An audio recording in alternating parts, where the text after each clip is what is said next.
Savitri by फुले का जन्म हुआ था। फिर क्या हुआ था? सावित्री बाई और लड़कियों जैसी नहीं थी। उन्हें बचपन से ही पढ़ने लिखने का शौक था, लेकिन तब के पुरुष प्रधान समाज में लड़कियों का पढ़ना एक अभिशाप माना जाता था और सावित्री बाई का विवाह ज्योतिराव फूले से हो गया।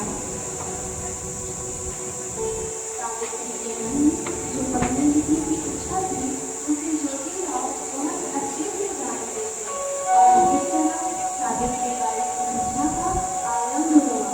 समय के साथ साथ उनकी आयु भी बढ़ती गई और उनके बीच का प्यार भी और ज्योतिराव के सहयोग से सावित्री बाई ने उनकी इच्छा भी पूरी कर दी थी। लेकिन समाज में महिलाओं की दुर्दशा उस वक्त भी नहीं बदली। क्या हुआ? आप इतने परेशान क्यों हैं? सावित्री, कितनी अजीब बात है।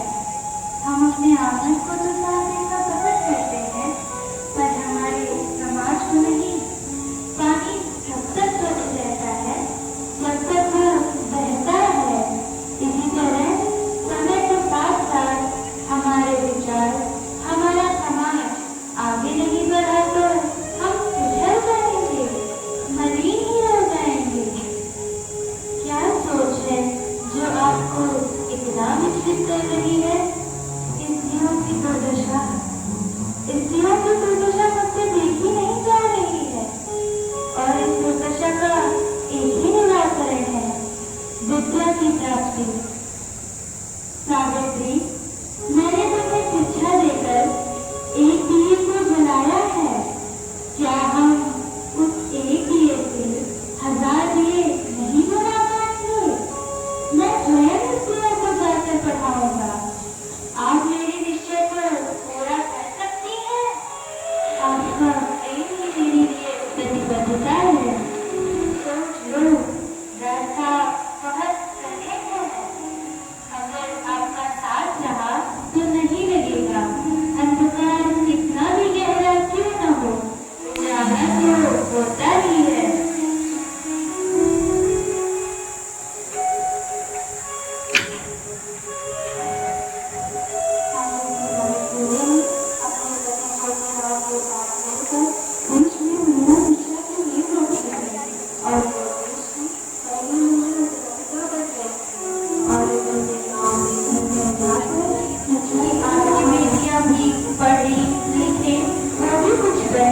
क्या आप चाहते हैं कि वो भी वो सब भुगते जो आप लोगों ने भुगता है?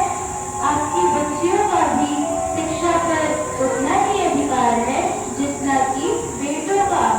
आप मेरा भरोसा कीजिए, मेरा विश्वास कीजिए। अरे नहीं बनाना हमने अपने मुर्गियों को, नहीं करना हमें भरोसा।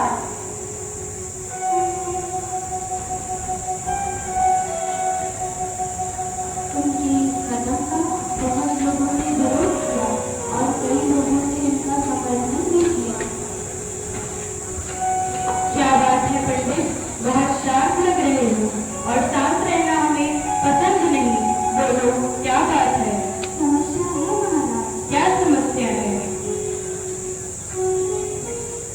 जल के प्रवाह को कौन रोक पाया है पंडित? वरना छोटे मोटे कंकड़ों से कुछ फर्क नहीं पड़ता। समुद्र हो या नदी, साम दाम दंड भेद हमें जो करना है वो करेंगे, परंतु स्त्री को आज रोकेंगे। एकदम महाराज।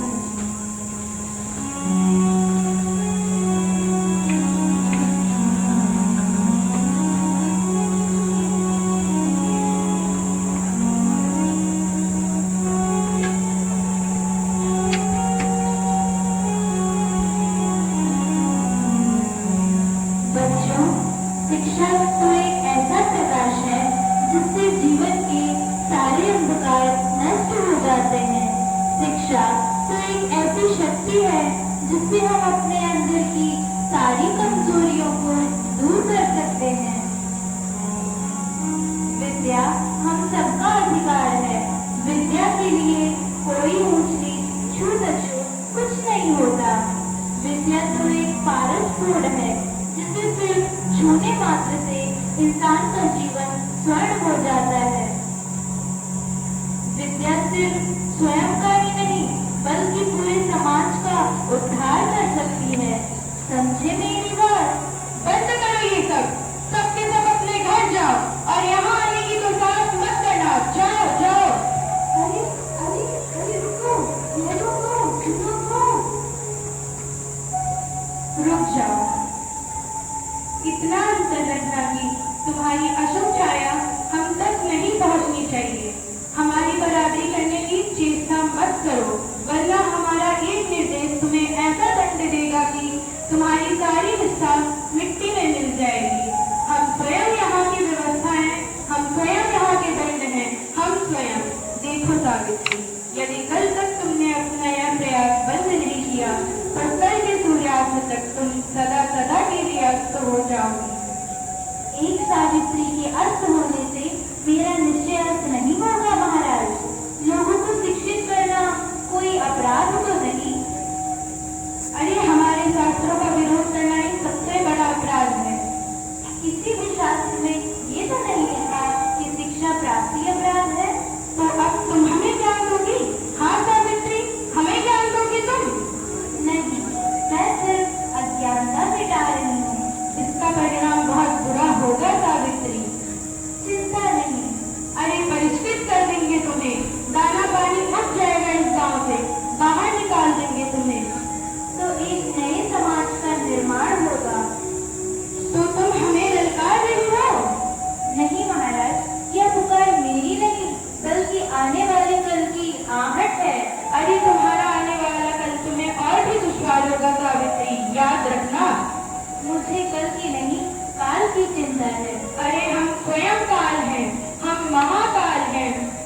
तो ठीक है, अब आप ही मेरा काल निश्चित कीजिए, क्योंकि आने वाले कल को तो आप दुश्वार कर दें या आने वाला कल आपको दुरुस्त करता है। आज्ञा दीजिए महाराज। आप परछाई से डरते हैं, आप उगते हुए सूरज को रोकना चाहते हैं।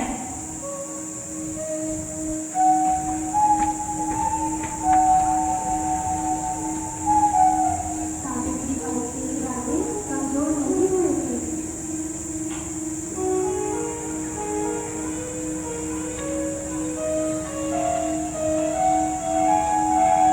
सावित्री जी, डर तो नहीं लग रहा? बिल्कुल भी नहीं, कुछ भी हो सकता है। हम तो यही चाहते हैं कि आखिर कुछ तो हो। ये लो सावित्री, तुम जिस रास्ते से गुजरने वाली हो वहाँ इसकी जरूरत पड़ेगी। घर से लेकर विद्यालय तक सामाजिक कुरीतियों का कीचड़ और उस कुरीतियों में सड़ी हुई साड़ी पहनकर कैसे शिक्षित करोगे अपने विद्यार्थियों को?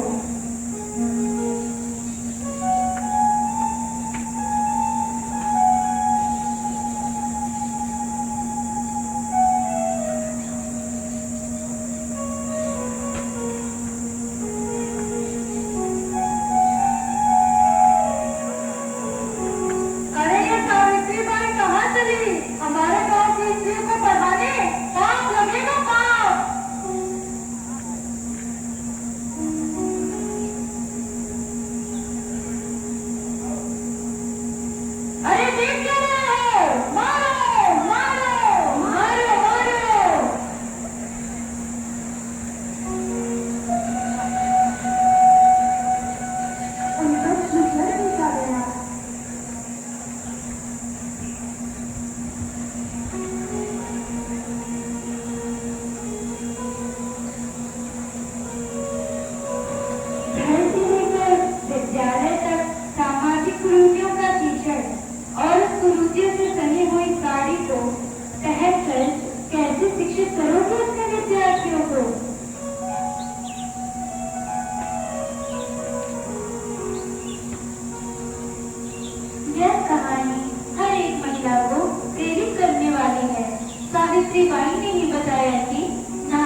देखिए, नारी शिक्षा का नतीजा है आज की आधुनिक नारी।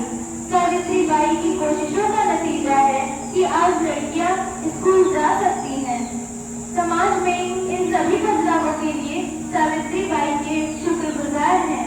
उनके संघर्षों का ही नतीजा है आज हमारे भारत देश की राष्ट्रपति एवं प्रधानमंत्री महिला बन सकी, लोकसभा एवं राज्यसभा के अध्यक्ष महिला बन सकी।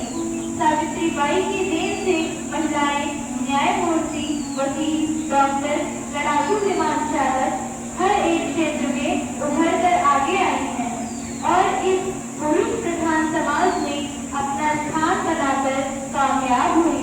सावित्रीबाई की शिक्षा रूपी हथियार महिलाओं को दिया, साथ साथ उनके अधिकार और कर्तव्य से अवगत कराया। उसका ही नतीजा आज की सशक्त नारी, सशक्त भारत की पहली प्रधानमंत्री इंदिरा गांधी, बछेंद्री पाल, सुष्मिता सेन, मिथिला राज, मैरी कॉम ऐसे कई नाम हैं जो समाज और परिवार के बेड़ियों को तोड़कर आगे आई। सावित्रीबाई की इस साहस और प्रयास से आज की नारी प्रगति के रास्ते पर चल रही है। इसके लिए मैं सावित्रीबाई फुले और महात्मा फुले और उनकी सहायता फातिमा शेख और उनके जैसे अन्य लोगों को शत शत नमन करती हूँ।